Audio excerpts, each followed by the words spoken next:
الحمد لله حمدا كثيرا طيبا مباركا فيه، اما بعد.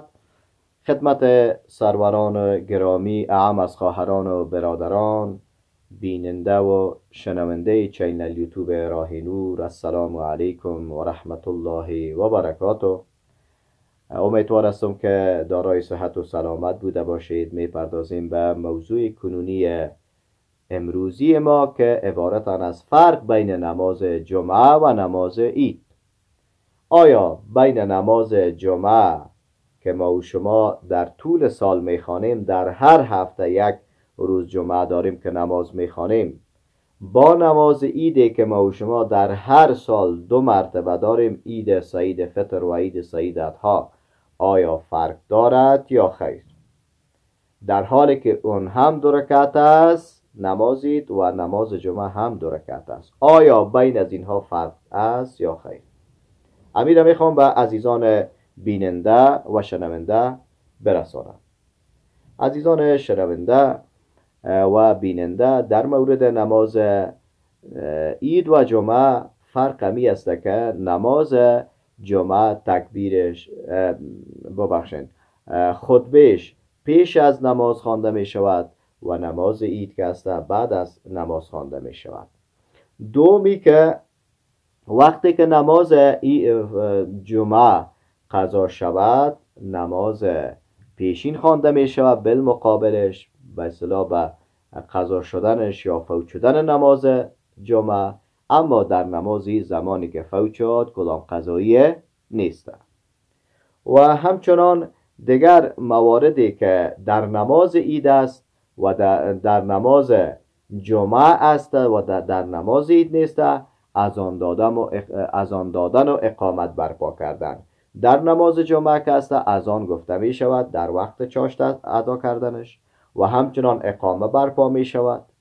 2 اذان گفته می شود، اذان اول و اذان دوم، که اذان دوم روبروی امام گفته می شود سر منبر. و همچنان در نماز عید که است اذان و اقامت برپا نمی شود.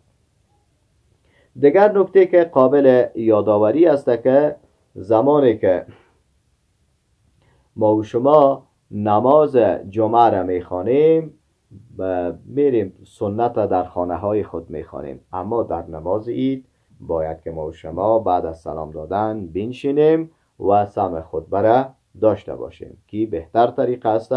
و انسان باید که در سمع خطبه قسم خود را گوش فرا بدهد که اگر به اصطلاح در سر پرنده بشیند باید که چی نشه، نپرد، فرار نکند. یعنی آنقدر ادبانه، آنقدر محترمانه، آنقدر انسان محتاطانه در مورد خطبه باشد که حتی در